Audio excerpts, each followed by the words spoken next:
coup, j'aimerais rétablir deux choses aujourd'hui. Donc la première, celle du date avec Adrien, etc., l'histoire avec Mélanie. Et la deuxième, bien sûr, l'histoire entre Angèle et Bastos et ce que j'ai révélé à Samira au téléphone. Donc tout d'abord, l'histoire Mélanie, Adrien et moi. Donc lorsque je suis partie en date avec Adrien, avant de nous faire tester en Love Machine, il y a eu une histoire de physique, etc. Comme quoi Adrien préférait mon physique au niveau du corps et la tête de Mélanie. Et à cette époque, c'est vrai que le tournage c'était il y a un peu plus de 8 mois. Et sachant que j'avais encore 20 ans et que moi j'étais assez... j'avais pas vraiment confiance en moi, j'étais une enfant tout simplement. Et c'est vrai que c'est des choses aujourd'hui que je me dis...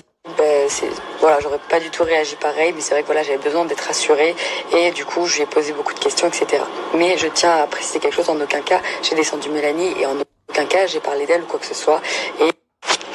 Mais c'est vrai que voilà, à cette époque, en tout cas, je n'avais pas totalement confiance en moi et en fait, je suis très, très, très sensible et la moindre réflexion, la moindre parole qui puisse m'atteindre, ça va me trotter dans la tête. Donc c'est vrai que c'était délicat de la posé à Adrien, mais comme c'était lui qui avait dit cette phrase, ça me trottait dans la tête, je me sentais du coup pas très bien, donc j'avais besoin de lui demander, etc. Ce qui était délicat, et je m'en suis excusée par rapport à Mélanie, mais elle ne m'en veut pas non plus, parce que c'est vrai qu'Adrien aussi a exagéré certains propos qui m'ont jamais été dits. Donc voilà, en tout cas, on a réglé les choses et il n'y a aucun souci. Et ça n'a jamais été de la méchanceté gratuite. Je ne me suis jamais attaquée à Mélanie et au contraire, je trouve que c'est une très jolie fille. Donc voilà.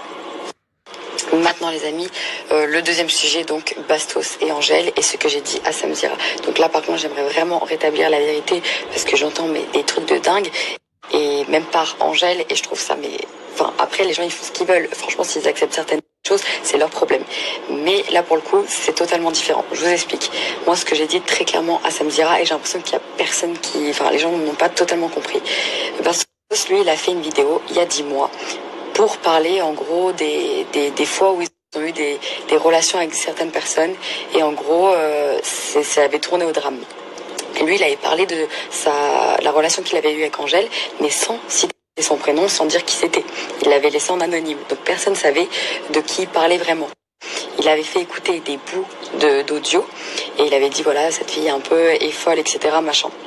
Sauf que et donc en gros par la suite, donc moi je me suis retrouvée du coup dans le tournage avec Bastos et c'est là où lui m'a raconté cette histoire, qu'il avait fait une vidéo il y a 10 mois parlant de cette fille qui avait été un peu hystérique après une relation avec lui et qu'il avait enregistrée et qui voulait faire une deuxième vidéo YouTube qui devait sortir donc et révéler que c'était Angèle, la copine de Greg, qui a fait le cross.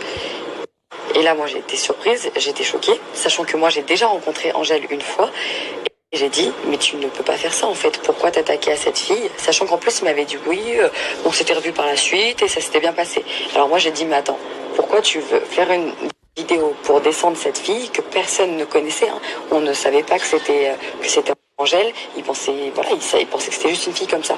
Donc là, t'allais révéler à ta chaîne YouTube que cette folle en question, c'était Angèle. Donc bien sûr, bien entendu, au début quand on était sur le tournage, moi je lui ai dit non mais attends tu ne peux pas faire ça, ça se fait pas. Est-ce que tu aimerais qu'on fasse ça à ta petite sœur ou à ta mère ou quoi que ce soit? Tu ne peux pas faire ça, ça ne se fait pas. Donc je lui disais ça, il disait ah mais c'est bon, c'est rien, nanana. Et en fait par la suite, quand on était vraiment ensemble, on était donc à Paris, donc il m'a reparlé de ça, etc. Je lui ai dit mais Bastos, tu n'as pas compris, je ne tolère pas que tu enfonces une personne comme ça, je ne tolère pas que tu fasses du buzz, du bad buzz en fait sur une personne, surtout que moi je connais Greg, Angèle j'ai déjà rencontré une fois, je ne veux pas en fait, je ne vois pas, ces gens ils ne nous ont rien fait, donc je ne veux pas qu'on les attaque. Et lui en fait il m'a dit non mais je veux la sortir et avant de la sortir je veux qu'il me fasse de la pub pour mon application, donc je sortirai la vidéo après ça. Et là par contre j'ai pété un câble et j'ai pas toléré, et ce qui est normal. Donc bref, pour en finir, si Angèle ne savait pas donc cette vraie histoire, maintenant elle est au courant. Et si elle cautionne justement d'être prise pour une idiote tout simplement, et voilà, ça c'est son problème. Après moi je m'en fiche, si elle a envie d'être amie avec quelqu'un qui voulait faire du bad buzz sur sa tête, ça c'est pas mon problème. En tout cas, une chose est sûre, c'est que voici la vérité et voici pourquoi j'étais énervée et je n'ai jamais voulu faire du chantage à qui que ce soit, je n'ai jamais voulu faire du buzz sur qui que ce soit, au contraire, moi j'ai voulu protéger Angèle et surtout son couple, etc. Parce que je connais Greg, je sais comment il est. Donc voilà, basta, l'histoire est réglée. Maintenant, vous ferez votre propre interprétation au niveau des deux versions. Moi, je vous dis ce qu'il en est. Et je pense aussi qu'Angèle, elle n'est pas au courant de cette histoire, parce que sinon, je pense que tu serais pas vraiment amie avec Bastos à l'heure actuelle. Et voilà, je pense que lui, il est très malin pour manipuler les gens. Et bien sûr, encore une fois, je ne suis pas la seule à en avoir fait les frais.